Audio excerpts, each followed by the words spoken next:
मैंने अपनी फील्ड को एक्सप्लोर किया, मैंने अलग चीज़ों को एक्सप्लोर किया और ख़ुद को और जाना, तो मुझे समझ आया कि सिविल सर्विसेज का रास्ता मुझे चुनना चाहिए। उसके बाद ऐसा कुछ मन में आया और फिर उस स्थिति से, उस परिस्थिति से निकालने के लिए आपने क्या किया? फिर लगता था कि बचपन से ये एम है, यही सोचा है, तो फिर इसी पे ही लगा रहा मैं। और जब भी मुझे ऐसा लगता था, डाउन फील होता, तो मैं अपने पेरेंट्स से बात करता था अपने। तो कहीं ना कहीं एक बैकअप लेकर के चलता है, तो आयुष के मन में बैकअप प्लान क्या था?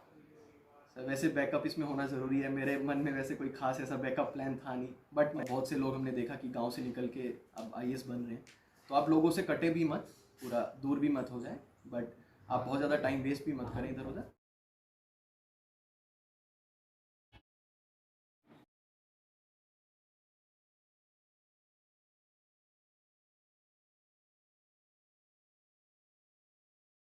आप देख रहे हैं सहारनपुर लाइव न्यूज और सहारनपुर लाइव न्यूज के लिए मैं खेमचंद सैनी।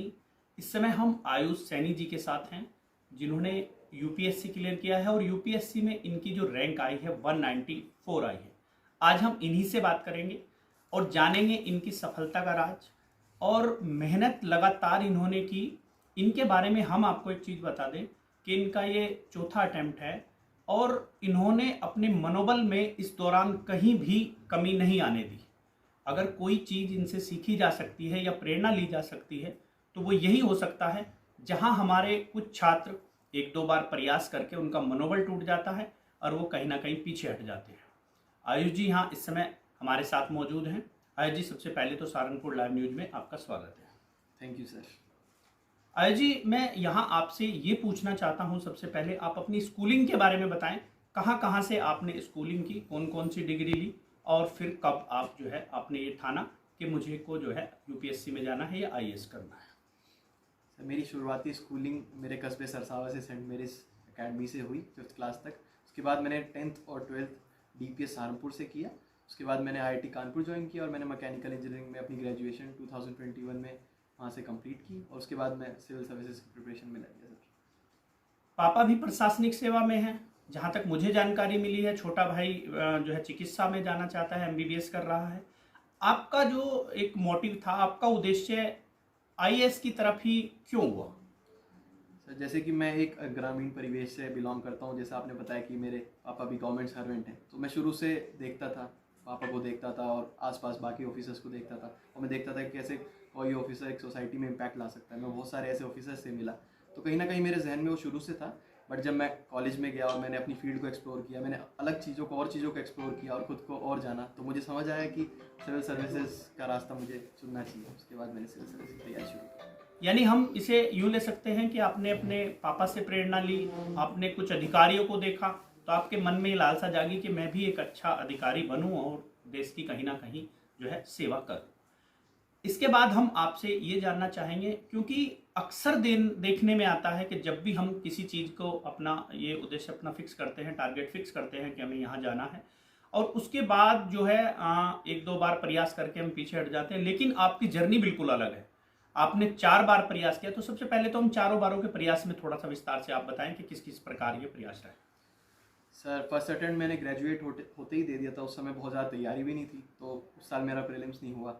बट फिर नेक्स्ट अटेम्प्ट में मैं इंटरव्यू स्टेज तक पहुंचा, सेकंड अटेम्प्ट में, बट फिर मेरा फाइनल लिस्ट में कुछ मार्क्स से रह गया था।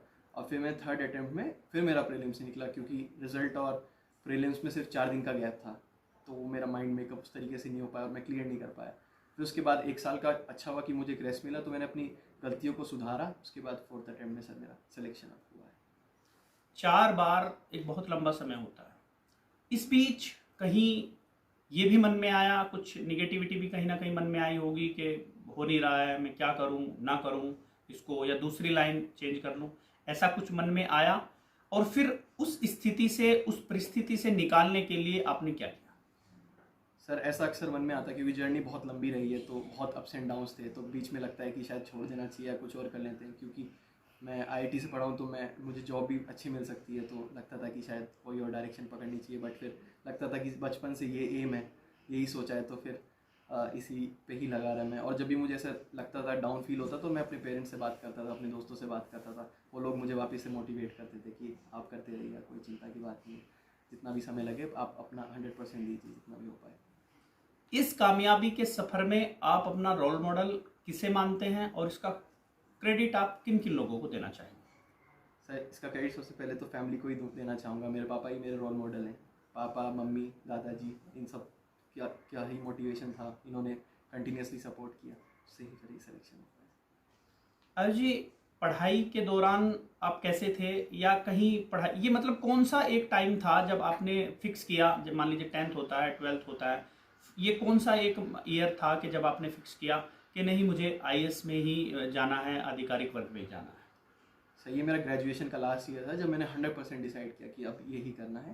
पहले से थोड़ा मन में था कि ये शायद ये फील्ड एक हो सकती है जिसको मुझे चुनना है, बट फाइनल मेरा ग्रेजुएशन ईयर में हुआ, लास्ट ईयर में मेरे कॉलेज के। इंजीनियरिंग में जाने के दौरान अक्सर, हाँ, हमने कई इंटरव्यू लिए हैं तो ये देखने को मिलता है कि कुछ ना कुछ बैकअप या अल्टरनेट लेकर के चलता है, क्योंकि आईएएस एक बहुत लंबा सफ़र है, लकी हैं आप यहाँ तक पहुँचे, तो कहीं ना कहीं एक बैकअप लेकर के चलता है। तो आयुष के मन में बैकअप प्लान क्या था? सर वैसे बैकअप इसमें होना ज़रूरी है। मेरे मन में वैसे कोई खास ऐसा बैकअप प्लान था नहीं, बट मैं बाकी एक्सपीरियंस को, बाकी लोगों को ये सजेस्ट करूँगा कि एक बैकअप आपके पास ज़रूर रहना चाहिए। बट मैं यही कोशिश कर रहा था कि अगर ये नहीं हुआ तो बाकी जो एग्ज़ाम्स हैं, गवर्नमेंट सर्विसेज हैं, उसमें शायद मेरा हो जाएगा। अभी रिसेंटली मैंने ईपीएफओ भी ज्वाइन किया at the post of enforcement officer, तो एज अ बैकअप वो मेरा बन गया था फिर, पर इसके बाद फिर इसमें नंबर आ गया, बट बैकअप इसमें होना ज़रूरी है। आपकी जो रैंक आई है वो 194 है, बहुत अच्छी रैंक है। रैंक के हिसाब से संभावना है आपको आईएएस मिल ही जाएगा, लेकिन आपके हिसाब से, आपकी पढ़ाई के हिसाब से, आपकी मेहनत के हिसाब से आपको क्या लग रहा था ये रैंक आएगी, या आपको कम या ज़्यादा लग रहा था? आपको मतलब आपके अनुकूल है ये? सर ये बिल्कुल अनुकूल है। मैं एक्सपेक्ट नहीं कर रहा था कि इतनी अच्छी रैंक आएगी। मुझे ये था कि बस लिस्ट में ना आ जाए नाम, बाकी मैं दोबारा रैंक इम्प्रूव के लिए फिर तैयारी कर सकता हूँ। बस लिस्ट में घुसने का मुझे थोड़ा वो था कि इसमें नंबर आ जाए, बट फिर भगवान के आशीर्वाद से, बड़ों के आशीर्वाद से फिर अच्छी रैंक आ गई sir. Mussoorie training centre LBSNAA हर एक युवा का सपना होता है, निश्चित रूप से आपका भी रहा होगा। आप कभी मसूरी गए होंगे, देखा भी होगा कि पता नहीं कब मैं यहाँ आ पाऊँगा। आपने निश्चित रूप से ये एक अधिकारी बनने के लिए किया है। एक अच्छे अधिकारी के लिए क्या गुण होने चाहिए, और आयुष जिस समय कुर्सी पर बैठेंगे वो क्या सोचकर बैठेंगे कि इस दिशा में मुझे, क्योंकि वर्तमान जो परिस्थिति है उसको देखते हुए कि इस दिशा में मुझे ज़्यादा काम करना है, ये काम करना है। तो जैसे कि ये बहुत एक जिम्मेदारी भरी जॉब है, ये कोई ऐसे पावर दिखाने वाली जॉब नहीं रहता। ये एक, आप पब्लिक के सर्वेंट हो, आप उनके नौकर हो, तो आपको उनके लिए ही काम करना है, वो जहन में हमेशा रहना चाहिए। आप हमेशा अपनी मिट्टी से जुड़े रहने चाहिए। और जिन डिपार्टमेंट्स की आप बात कर रहे हैं कि कौन सा, किस में आप काम करना पसंद करेंगे, वैसे तो वो डिपेंड करता है कि आप जिस डिस्ट्रिक्ट में हो वहाँ की स्ट्रेंथ वीकनेस क्या है, उस हिसाब से आप उस पर्टिकुलर दिशा में काम कर सकते हैं। लेकिन अगर आप मुझे चुनने के लिए कहेंगे तो मैं रूरल डेवलपमेंट एक होगा उसमें से, और दूसरा विमेन एम्पावरमेंट, वो दो फील्ड्स होंगी जिनमें मैं काम करना चाहूँगा। आयुष, जब एक अधिकारी मान लीजिए आप बन जाएंगे, बनने के बाद जो है बहुत सारे चैलेंजेज होते हैं, कहीं ना कहीं पॉलिटिकल प्रेशर भी होते हैं, बहुत सारी चीज़ें भी होते हैं, तो आपका नज़रिया क्या है उनको फेस करने का? सर ये प्रेशर्स तो इसमें इन सर्विसेज में रहते हैं, बट हमको ध्यान रखना है कि हमारा संविधान क्या है, हमारे रूल ऑफ लॉ क्या है, हमारे नियम कानून क्या है, उनके तहत ही हमको चलना है। भले कोई प्रेशर हो, कुछ भी हो, वो सब तो रहेगा ही, बट आपको उन सबको हैंडल करना है और हमेशा संविधान को सबसे ऊपर रखना है, नियमों कानूनों को सबसे ऊपर रखना है। आजकल जो नए आईएएस हैं उनके बहुत वीडियो वायरल होते हैं, मैं भी देखता हूँ, आप भी देखते हैं, तो उनके काम को लेकर के कोई अभी तक आपका रोल मॉडल रहा है?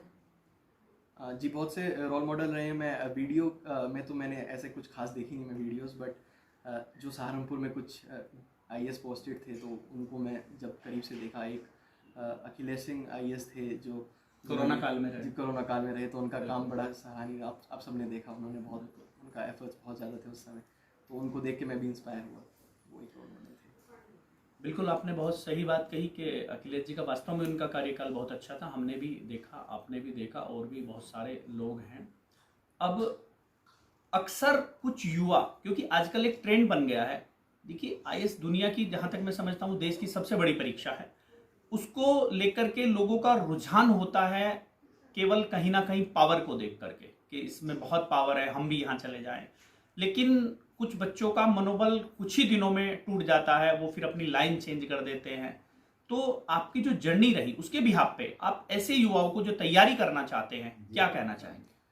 सबसे पहले तो अपने अंदर खोजिए कि आपको करना क्यों है आईएएस, और पावर वो आंसर नहीं हो सकता, आपको अंदर जानना है कि वो आंसर क्या है, मतलब आप क्यों आईएएस बनना चाहते हैं। तो अगर आपके अंदर वो पब्लिक सर्विसेज वाला आपके जहन में उठता है, तभी आप इस सर्विसेज को ज्वाइन कीजिए, क्योंकि पावर कुछ भी वो चकाचौंध 2 दिन में वैसी आपकी आंखों में वो ढली जाएगी, मतलब वो फिर वो आपको कुछ फ़र्क नहीं पड़ेगा उस चीज़ से।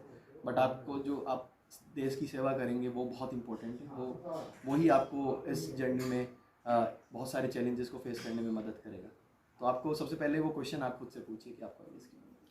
पहले अक्सर ये कहीं ना कहीं बच्चों में, छात्रों में, तैयारी करने वालों में भ्रम रहता था कि जिनके फैमिली बैकग्राउंड आईएएस की रही हो या कुछ अच्छे घर के जो फैसिलिटी वाले घर हैं वहीं पर जो है आईएएस बनते हैं, वही जो है अच्छे पायदानों पर पहुंचते हैं। लेकिन अब आयुष जैसे बच्चों ने, और भी बच्चे हैं, ये भ्रम तोड़ा है। ग्रामीण जो है क्षेत्रों से प्रतिभाएं निकल रही हैं। सहारनपुर जैसे शहर से पहले मुश्किल से जो है पूरे रीजन से एक आध निकलता था, और सहारनपुर जैसे 4 निकल रहे हैं। तो आयुष जी, ऐसे ग्रामीण लड़कों को जो करना चाहते हैं, कहीं ना कहीं उनका मनोबल इस बात से टूट जाता है कि उनके पास फैसिलिटी नहीं है या उनका टैलेंट कम है। आयुष ऐसे बच्चों को क्या एक मार्गदर्शन उनका करना चाहेंगे, क्या मैसेज देना चाहेंगे? ऐसा कुछ नहीं है कि आप कोई स्पेसिफिक रीजन से हैं तो ही आप इस एग्ज़ाम को क्वालिफाई कर सकते हैं। जैसे कि मैं भी एक ग्रामीण परिवेश से हूँ, तो और बहुत से लोग हमने देखा कि गांव से निकल के अब आईएएस बन रहे हैं। बस आपको मेहनत करते रहना है, उस चीज़ का आपको ध्यान हमेशा रखना है, और पेशेंस आपके अंदर होनी चाहिए। साथ साथ आपको एक सपोर्ट सिस्टम चाहिए। आप फैमिली के साथ जुड़े रहें, अपने फ्रेंड्स के साथ जुड़े रहें, जो आपको कॉन्स्टेंटली सपोर्ट करते रहें, मोटिवेट करते रहें।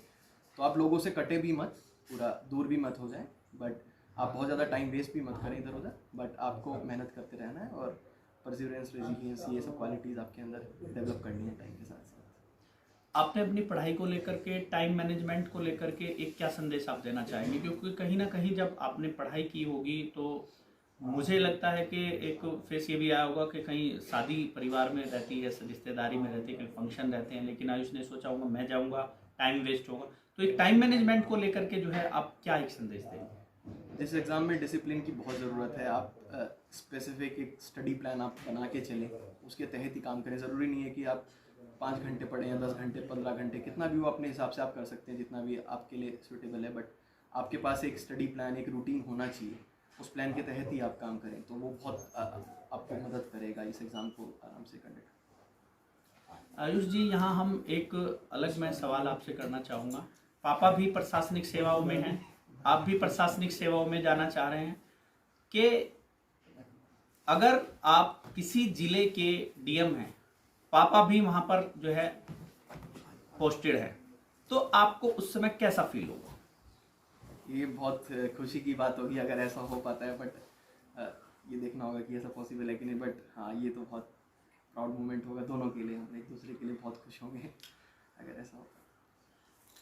किसी भी बच्चे को अगर उसकी जर्नी यूपीएससी तक है, तो आपके हिसाब से कौन सी क्लास में कब उसे डिसीजन लेना चाहिए और कब से उसे तैयारी करनी चाहिए? मेरा मानना है कि बहुत जल्दी डिसीजन मत लें। आप पूरा अपना ग्रेजुएशन करें और चीज़ों को एक्सप्लोर करें, अपनी फील्ड को एक्सप्लोर करें, और आप, मेरा मानना है कि आप थोड़ा जॉब भी करें ग्रेजुएशन के बाद। उसके बाद बैकअप वाली वही प्लान? जी, वो मैंने वो गलती बाद में अपनी देखी कि मैं बैकअप लेके नहीं चला, बट ये आपको करना ज़रूरी है। आप बाकी चीज़ें भी एक्सप्लोर करें और फिर डिसाइड करें कि ये इस पाथ पे मुझे जाना है। फाइनली आप एक संदेश जो है छात्रों के लिए क्या देना चाहेंगे तैयारी को लेकर के? सबसे बड़ा है कि हार्ड वर्क का तो कोई ऑल्टरनेटिव नहीं है, तो आपको हार्ड वर्क तो करना ही करना पड़ेगा। सेकंड है, आपको पेशेंस रखना पड़ेगा, क्योंकि ये एग्ज़ाम एक मैराथन की तरह है, तो आपको लंबा दौड़ना पड़ सकता है। सबसे बड़ा संदेश तो मेरी तरफ से यही रहेगा सर। ये थे आयुष जी, जिनकी जो है यूपीएससी में 194 रैंक आई है, और इन्होंने अपनी जर्नी के बारे में बताया, और इन्होंने जो है दूसरे छात्रों का मार्गदर्शन भी किया। सहारनपुर लाइव न्यूज़ से जुड़ने के लिए आपका बहुत बहुत धन्यवाद। धन्यवाद सर।